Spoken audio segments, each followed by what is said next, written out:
Doctor Lloveras, muchas gracias por recibirnos en su casa. A mí es un gusto recibirlo a ustedes acá en mi casa.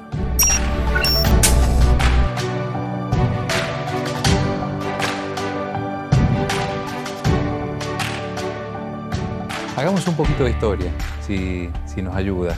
Usted llega al rectorado de la Universidad Nacional de San Juan en el año 75, ¿verdad? 75. ¿Y en qué condiciones? ¿Qué recuerda? Y bueno, era la época en que se estaba formando recién la universidad como tal. Se estaba realizando la coordinación y la unidad entre lo que era la Facultad de Ingeniería dependiente de la Universidad Nacional de Cuyo y la Universidad Provincial Domingo Faustino Sarmiento.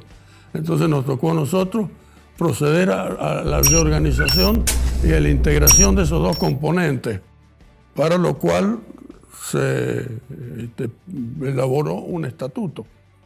¿Dónde estaba usted cuando lo convocan? ¿En qué circunstancias lo convocan? Yo era fiscal de Estado de la provincia en el gobierno de don Eloy Camus. Y me llegó de unos compañeros de Buenos Aires que estaban en la actividad política en favor o colaborando con el gobierno peronista, pedirme que aceptara esa carga, la de interventor y luego la de rector. En ese momento estaba María Estela Martínez a la presidencia. María Estela Martínez, sí. Momento difícil del país. Y el que estaba a cargo de la universidad acá, incipiente, era el ingeniero Millán. Claro. Usted viene a ser el segundo rector interventor. El contexto del país, las circunstancias difíciles, complejas, ¿cómo acepta este desafío? ¿Qué recuerda el contexto de ese momento? Claro, era un desafío que lo obligaba a todo el que sintiera amor a la patria y a su pueblo, de colaborar con lo que empezaba siendo una etapa de normalización de la vida política. El tercer gobierno del general Perón. Nosotros nos pidieron colaboración y nos prestamos a eso, en ese ámbito que nos había tocado, que era el de la universidad. ¿Quién hace la sugerencia? ¿Quién lo propone? Era un compañero, sí, no recuerdo exactamente, de un grupo de compañeros que teníamos del encuadramiento, se llamaba el encuadramiento del peronismo. No sé quién es el que intervino precisamente para pedirme que a mí me nombraran interventor. Reorganizar la universidad a partir de esta fusión de distintas unidades, desde el nacimiento, formar un estatuto, esos fueron los principales desafíos que tuvo en su gestión. La carga nuestra, la responsabilidad nuestra era darle forma a la nueva universidad, integrando adecuadamente lo que era la Universidad Provincial, con sus facultades de enseñanza, y lo que era la Facultad de Ingeniería dependiente de la Universidad Nacional de Cuyo. Así que fue un desprendimiento de la Universidad de Cuyo, la Facultad de Ingeniería, sumada a la Universidad de Sarmiento. A eso hubo que darle integración y coherencia. Hacían falta la creación de otras facultades que se previeron en el estatuto. ¿Tiene presente el nombre de algunos de los que lo acompañaron en la gestión, de sus colaboradores? Sí, muy buenos colaboradores. Tuve el doctor Eduardo Leonardelli, que es reconocido politólogo, el ingeniero Giuliani, y otros que en este momento no recuerdo. Pero ¿Ambrosini? No, Ambrosini ya estaba, y lo dejamos que continuara al frente de la parte deportiva. Bien. Pero hubieron otros profesionales, otros ingenieros que fueron designados en las distintas facultades y que colaboraron en esa tarea. Ahí se conforma el estatuto, el primer estatuto. Claro, ahí redactamos nosotros con la colaboración de todos ellos y tomando un proyecto que había ya de antemano, el estatuto que rige a la Universidad Nacional de San Juan. En su gestión también es cuando se empieza a gestar el proyecto de construir una ciudad para la universidad, en Rivadavia. Nosotros encaramos la tarea no solamente para darle estructuración reglamentaria a la unidad de esas dos unidades académicas, sino también para suplir carencias que habían en el espacio que ocupaba la escuela de la universidad, porque teníamos la Facultad de Ingeniería nada más y la Universidad de Sarmiento pedía por prestado lugares para dar la clase. Entonces conseguimos que se expropiara ese terreno que tiene ahora la universidad en la avenida Ignacio de la Rosa. El que hoy se llama Complejo Universitario y las Malvinas. Claro, donde se proyectó el complejo universitario, que tenía una extensión mayor a la que dispone ahora. Al poco tiempo se produjo el golpe militar, tuvimos que dejar nosotros las actividades y la universidad siguió con las nuevas autoridades. Se frustró el proyecto de la ciudad universitaria. Claro. ¿Se acuerda más o menos la extensión, cuáles eran los límites de ese terreno? ¿Llegaba hasta Comandante Cabot, por ejemplo, hasta el sur? Sí, hasta Cabot, claro. Ajá. Desde la avenida Ignacio de la Rosa, la calle lateral. Meglioli. Cabot. Ya, sí. Ajá. Era como de 129 o 139 hectáreas. Ajá. Y ahí comienza a construirse incluso el edificio de lo que iba a ser el rectorado de la universidad. Claro. Ajá. Y ahí tiene el desarrollo que ustedes ven ahora, en construcciones, en todo eso. Hablemos un poco de qué recuerda de la relación con los estudiantes. Momentos convulsionados, como decíamos, en la vida política, mucha militancia, agrupaciones también muy beligerantes. Claro, el tema crucial ahí, que diría yo era de tanta importancia como la organización de la universidad, era la situación política que se reflejaba en el estudiantado universitario. En ese estudiantado había un predominio de las organizaciones montoneras, ¿no?, que eran las que marcaban la línea a que debían aceptar los estudiantes en distintas actividades, ¿no? Uh-huh. Así que tuvimos que tratar con los representantes de esas organizaciones montoneras. ¿Se acuerda cómo era ese diálogo? ¿Era cordial? ¿Era tenso? Era respetuoso, porque yo los respetaba a todos y no los trataba mal, sino que como persona mayor y de experiencia, yo trataba ingenuamente de aconsejarlos. Ajá. Yo les aconsejaba que tenían lugar como todos los demás, que el problema político nacional no lo íbamos a arreglar en la universidad, uh-huh, y que la universidad necesitaba tranquilidad y reposo y continuidad en sus actividades para beneficiar a la juventud que iba con la esperanza de aprender una profesión y todo eso. Entonces, mi conducta fue de tratar de persuadir.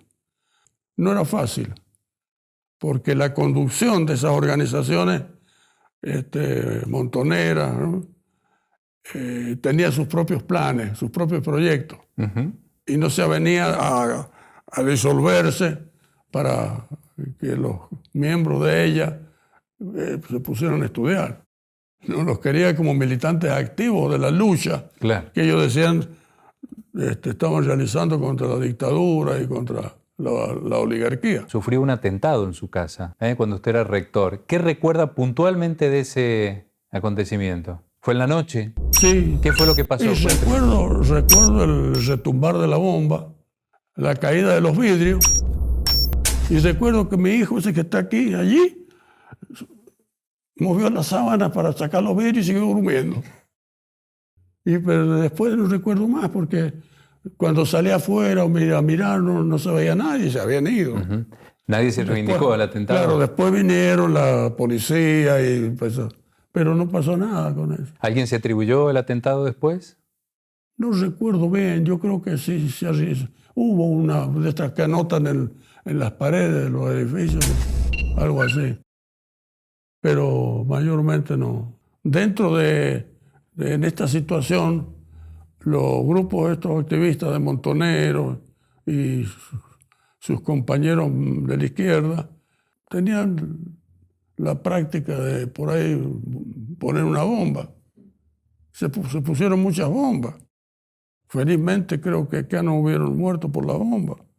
Así que no era de extrañar que me pusieran una bomba a mí, porque yo estaba haciendo una política en donde respaldaba la política del gobierno nacional. de la unidad de los argentinos, del respeto a la Constitución y a la ley, y de la dedicación de la universidad exclusivamente y preponderantemente a la educación de la juventud. Era lo primero, en vez de hacer política y buscar derribar gobierno. De manera que en ese marco me defendía.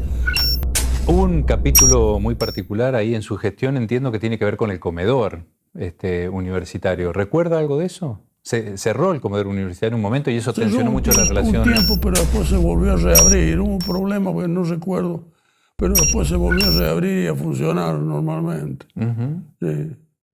¿Y cuando llega el golpe, qué recuerda? ¿Usted en qué momento renuncia al cargo de rector? Sí, el día del golpe lo vivimos como lo vivieron todos, con la expectativa de ver qué es lo que pasaba y a dónde iba esta gente. Naturalmente que yo ya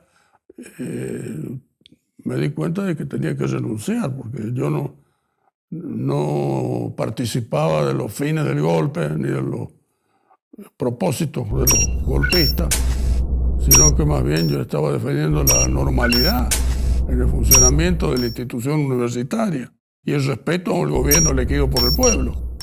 Entonces decidí renunciar. No tenía sentido seguir, claro. ¿Nunca tuvo contacto con quien lo sucedió a usted en calidad de interventor? No, de ninguna manera. En ese marco me defendía. Hay que acordarse que Perón dejó una herencia muy importante al morir respecto a cuál era el problema argentino y cómo debíamos comportarnos. En un discurso que dio poco antes de su muerte, dijo: los argentinos tenían un dilema, ¿no?, que era el salvar a la patria de la acción disolvente que pudiera venir de los sectores de izquierda o de derecha, ¿no? De manera tal que cuál es la opción que tienen los argentinos, ¿no?, en este momento, es liberación o dependencia. Liberación o dependencia, ¿por qué? Liberación, porque la Argentina desde el comienzo de su historia fue atacada y fue dominada, en cierto modo, por intereses extranjeros. Recuerdan ustedes las invasiones inglesas. Los ingleses nos invadieron porque querían apoderarse de este territorio. Y después los argentinos declararon la independencia del otro país europeo dominante, que era España. Y ahí empezó la independencia de los argentinos. Pero esa independencia ha estado siempre condicionada por los poderes externos. Podemos identificar en nuestra historia cuáles son los periodos en donde hemos sido nosotros dueños de nuestro destino y de nuestros bienes, y donde no hemos sido dueños de nuestro destino y de nuestros bienes porque han pasado al dominio de poderes extranjeros. Estamos nosotros en ese dilema siempre, y lo estamos ahora. Y lo estamos ahora, y se evidencia esto en la confusión política que hay, ¿no? Los sectores, diríamos, que son o podrían considerarse como sucesores del pensamiento peronista, ¿no?, están indecisos, no saben qué hacer, no tienen un proyecto político. Y los otros, los que están en la contra, están al servicio de los intereses extranjeros, del dominio imperial de la Argentina por los intereses extranjeros. Entonces, eso tiene que ser aclarado, porque realmente la opción que tienen los argentinos para no distraerse o no ser engañados es esa. Y lo marcó Perón acentuadamente. Tiene que tener claro.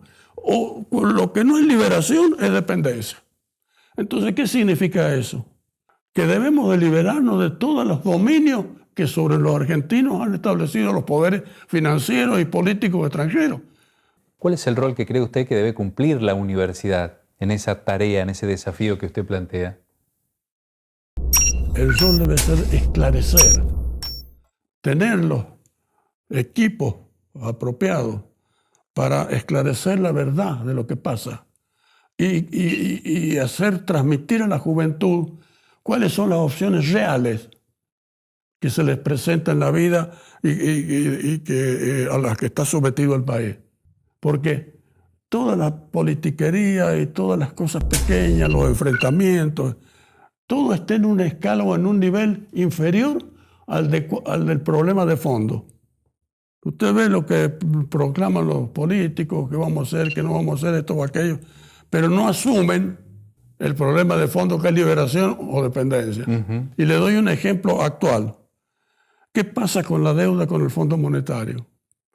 La deuda con el Fondo Monetario fue contraída por el expresidente Macri, que no estaba facultado para endeudar a la Argentina por la Constitución. Y fue contraída violando la Constitución, que dice que solamente el Congreso es el que puede autorizar el endeudamiento del Estado.